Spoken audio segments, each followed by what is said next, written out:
It's Tyco here with Out.com and Colman.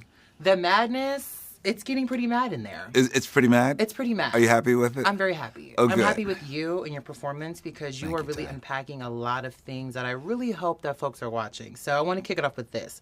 Now, the madness, it unearths a world where hidden, unseen truths, it collides with personal and collective identity. So how do you see the narrative of the show reflecting the current state of the world, especially when it comes to secret societies and societal viewpoints and individuals who choose to hide? You better come on, Ty. Hello. Okay. Listen, the show is about the madness that we're living in right now. All the seeds of disinformation that are planted, all that you're digesting in social media, and you having no way out and figuring out what is the truth, what is real. Yeah. This helps you raise questions. What's behind door number 2, 3, 4, 5, 6, 7, and 8, 9, and 10? To not just take what's served, but actually go a little deeper. Here's someone who's sitting in the middle of sort of the entertainment and the circus. A CNN pundit. Yes. Exactly, who's also a college professor. And he has a platform, yet he's a part of the media circus, whether he realizes it or not. He thinks he's in service to the news, but he's also in service to opinion and also in swaying all of that. So I feel like right now is such an incredible time to really do this work and unpack and think. That's what I think the series is about, is really getting you to think. It's like, don't just take what's given to you, think. And not just think about and believe what you've been told just from someone who wants to echo what you possibly what you're feeling. But you got to think about what's happening on the other side, and to think, because right now it's so divided and people believing that you have to choose sides. And Muncie's a character who says, no, that doesn't make any sense. You need to sit across from a table and have a conversation and get to know who they are. Because at the end of the day, it's part and parcel of like to what I believe, that if you sit across a table from someone, you'll find that you're more alike than unalike. Do you feel like we as a society constantly live in our own form of madness by choosing to ignore these kind of truths? Absolutely, because I feel like I think it's probably even scarier and more dangerous to actually think and have and think outside the box and think, oh, maybe I'm wrong. Maybe the foundation, the things that I've been believing in, doesn't serve me anymore. Yeah. So then, therefore, I have to think about something else. And that could be devastating. That could disrupt your family, your life, your livelihood in every single way. So I feel like what the madness is like, Muncie has to go down a rabbit's hole to some places that he's very uncomfortable going. And it's going to transform not only his community, but himself and the way he is in the world. I want to ask this because this really was something that was toying with my mind as I was watching. So in this series, you explore different themes like redlining, BLM, and ongoing racial issues that we experience every day. You know, despite the recent, even with the recent election revealing how some people are viewing us, do you think shows like this are actually changing perspectives and encouraging better treatment for Black people?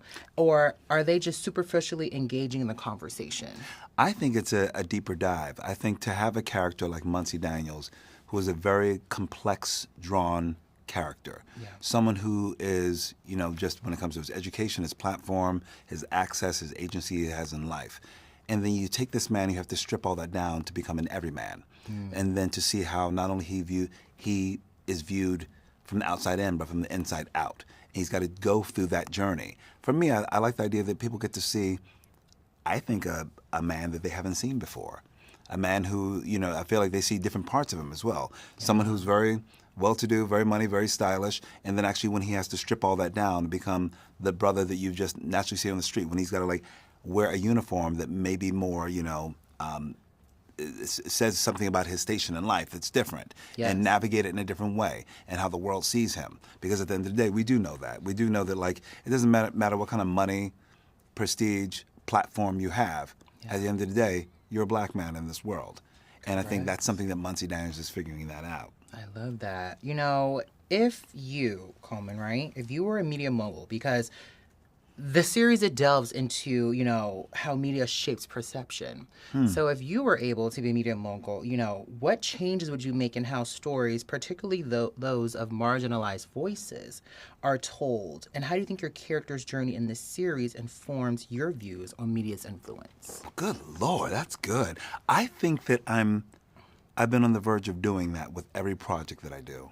Yes. I mean, it makes sense to me to show the complexities of Mr. and the Color Purple, or to be a champion for Bayard Rustin's story and show his whole story, even including his sexuality in every single way, and his intelligence and his wit and his heart and humanity, as well as, Sing Sing, looking out for black and brown men who are incarcerated and how they're trying to hang on to their humanity by finding that rehabilitation through art.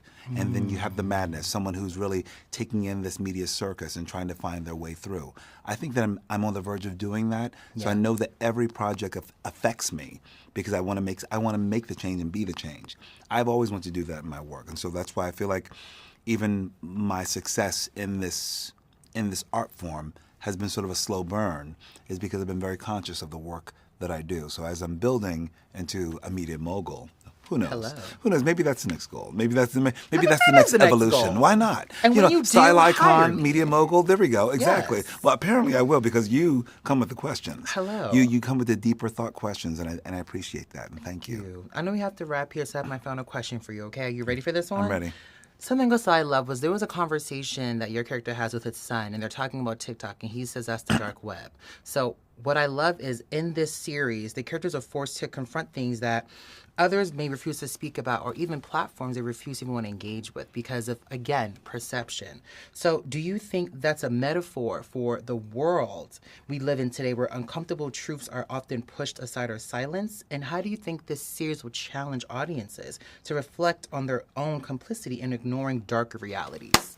Just that. Amen to that. Okay. First of all, that's good. Let me tell you, I do think that's.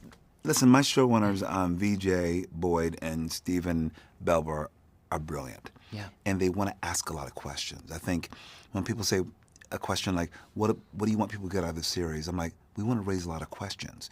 Question everything. Question what you're fed. Question where you're receiving information.